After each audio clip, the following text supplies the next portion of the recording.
Bright Future College buzzed with excitement when the principal, Mr. Dada, announced an upcoming excursion. The chosen students would visit the famous Peace Falls and a nearby wildlife park. For many students, it was their first trip outside the village. Ada, Bimbo, and Keen, three close friends, couldn't hide their joy. This is going to be fun. Ada grinned. Her heart danced with excitement. Each class was given a checklist of items: hats, snacks, first aid, writing pads, and water. Parents contributed money for the trip. Mr. Bala, the senior teacher, was appointed as the team leader. Mrs. Igioma, the kind science teacher, volunteered to join. The school bus was serviced, and a driver named Musa was assigned. On the day of the trip, students arrived at school early, wearing matching t-shirts and hats. Parents came to see them off. "Be careful, Ada," her mother said, hugging her tightly. With laughter and music, the bus rolled out of the village, waving goodbye to familiar faces. The road was rough but filled with songs, games, and laughter. Bimbo shared her biscuits with everyone. Keen took pictures of trees and goats along the way. Suddenly, the road became bumpy and narrow. Mr. Bala said, "We are taking a shorter route through the forest. It will save time." As the bus moved deeper into the forest, the mood changed. Trees became thick. The road disappeared. Then bang, a loud noise. The bus skidded and stopped. Armed men jumped out from behind the trees. Students screamed. "Everyone out," one man shouted. It was a kidnapping. The students and teachers were forced into the forest. The men were rough and wore masks. Bimbo cried. Ada held her hand. They were marched into a hidden camp. One man, who seemed like the leader, called himself Scorpion. He growled, "If your school doesn't send money, you all die." In the camp, fear ruled. But Ada whispered to Keen, "We must escape." Mr. Bala tried to talk to Scorpion, but he was slapped. Bimbo grew weak from fear and hunger. The kidnappers gave little food. That night, Ada observed the guards' pattern. They changed shifts every 4 hours, she noted. Keen found a stick and wrote help in the sand behind a tree. "Maybe a hunter will see it," he said. Ada tore a piece of her shirt and tied it to a low branch. "Anything to give clues," she murmured. Meanwhile, the kidnapper sent a message to the school, 10 million or else. Back at school, Mr. Dada was in tears. Parents gathered, screaming, "Where are our children?" Police were called. The governor heard and ordered an urgent search. Mr. Bala's wife cried loudly on TV. The village fell into mourning. Everyone prayed for the children's safe return. Scorpion made videos of the students to scare the school. Ada was brave in front of the camera. Keen protected Bimbo, who was now sick. "I won't let anything happen to you," he promised. Mrs. Igioma begged the kidnappers to let the girls rest. Some guards began to feel pity. One of the younger kidnappers, barely older than the students, started talking to Ada. His name was Kalapo. "I didn't want this life," he whispered one night. Ada said, "You can help us escape." He hesitated. "If they catch me, I'm dead." Kalapo agreed to sneak a letter out. Ada wrote on a napkin, "We are alive. Deep forest past the big tree. Send help." Kalapo hid it in a hunter's bag near the path. Then he whispered to Ada, "Pray it gets found." A hunter named Babalei found the napkin. He ran to the nearest police station. "Look! A message!" he cried. The officers alerted the rescue team. "Prepare to move," the commander said. Soldiers, police, and forest guides assembled quickly. Bimbo's health worsened. Mrs. Igioma used herbs and cloth to cool her head. "You will be fine," she whispered. Ada kept hope alive by singing songs. Keen gathered dry leaves to make bedding. The students held each other like family. That night, Ada and Keen made another plan. "We can escape during the next rain," Ada said. The rain would cover their sounds. Kalapo listened silently. He said, "I'll leave the gate loose tomorrow night." Ada looked at him with hope. It rained. Hard. The guards huddled under a small shed. Ada nudged Keen. "Now." Quietly, they moved with 2 others, Saad and Zubi. But Bimbo was too weak. She couldn't move. "We'll come back," Ada promised. They ran into the forest. The rain made the forest slippery. Ada fell and bruised her leg. Sod got stuck in the mud. "Keep moving," Keen shouted. Behind them, the kidnappers had discovered their absence. Dogs barked. "They're escaping." The escapees ran for hours but got caught near a stream. The kidnappers tied them tighter this time. Kalapo was beaten.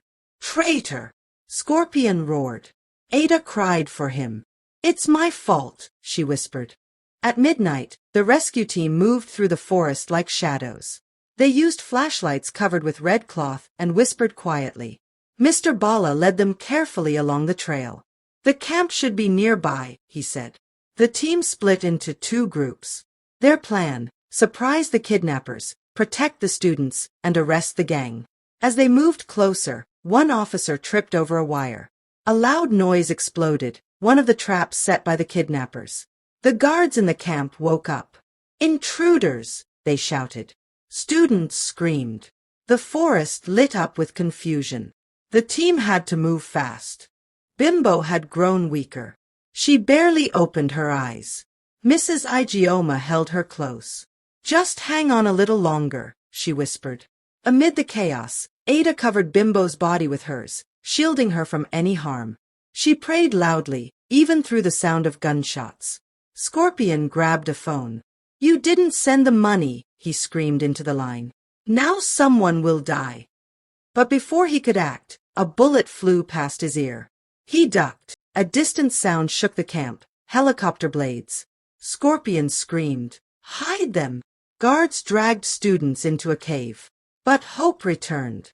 Ada smiled weakly. "They're coming." Soldiers landed in the clearing. "Search the area," their leader barked. Mr. Bala's message had worked. Officers combed the forest. They found Kalapo half-conscious, and he whispered, "Cave, children, hurry." The police had arrived at the edge of the camp. "Drop your weapons," a voice ordered. Ada remembered the mirror she had in her bag. Crawling over, she grabbed it and flashed light toward the trees, just as she'd seen in a survival documentary. On a nearby hill, a police officer spotted the flicker. "There they are," he pointed. Reinforcements moved in. Gunfire erupted. Two kidnappers ran and were quickly caught. The team reached the cave entrance. It was hidden under thick vines.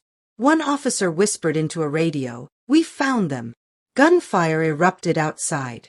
The guards were trying to delay them. "Go in." "Save the kids," shouted the commander. A fierce gunfight began. Scorpion led the attackers. Two officers were injured. Inside the cave, Ada hugged Bimbo.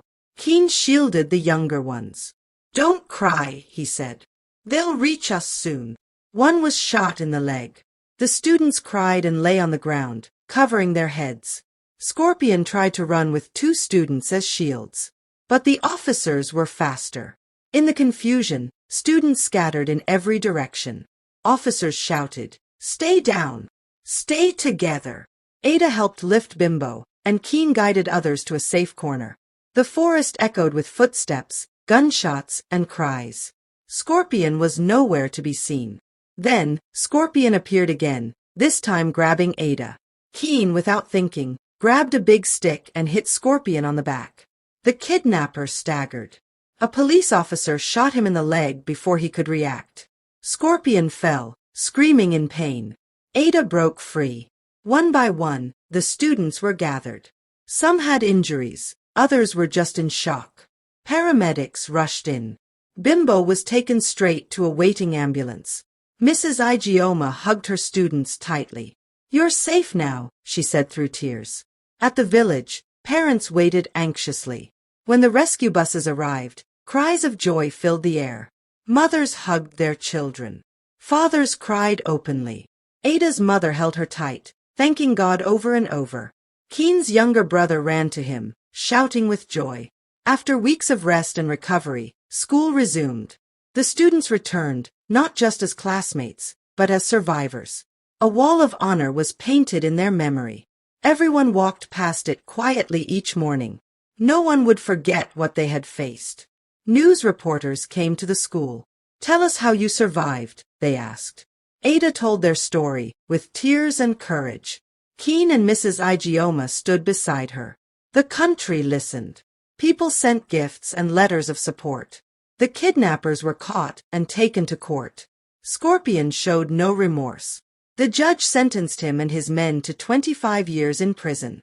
"You harmed innocent children," the judge said. Justice was served. A charity organization heard their story and offered scholarships to all the students involved. Ada wanted to become a doctor. Keen wanted to join the army. Bimbo, once recovered, dreamed of starting a hospital for rescued children. Ada was invited to speak at a youth conference. "Fear visited us," she said. "But we did not let it win. We are stronger than fear." The crowd clapped. Her words moved many. Keen started a safety and survival club in school. They taught others about forest safety, first aid, and how to stay calm in danger. Many students joined. Even the teachers supported him. Bimbo slowly recovered. She walked with a stick for some months, but her smile returned. Her parents built a small garden in their compound and named it Hope Garden. Bimbo said, "Every flower here reminds me to be strong." Ada became a symbol of bravery. Keen was praised for protecting his friends. Kalapo was taken to a rehabilitation center. "You saved lives," Ada told him during a visit. He smiled faintly. "I want to change." Bimbo slowly recovered. Her smile returned. Mrs. Igioma planted flowers in front of the school. "To remind us of growth after pain," she said. The school built a memorial garden. A rule was passed: no more unsafe shortcuts. The government increased patrols along the forest roads. Emergency numbers were posted at every school. Other schools now avoided that shortcut. The country promised no more students would suffer like that again. 1 year later, Bright Future College organized a new excursion, this time with full security, medical staff, and 2 escort vehicles. Some students were scared, but Ada stood up and said, "Let's go forward without fear." They agreed. As the new yellow bus drove down the safe road, Ada looked out the window, smiling. "We are not just students," she whispered. "We are survivors." Keen nodded beside her. Bimbo laughed from the back seat. And for the first time in a long time, the forest looked peaceful again. Please, subscribe to African Tales by Helen Gold for more African stories. Comment, like, share, and turn on your notification bell. Thanks for always watching.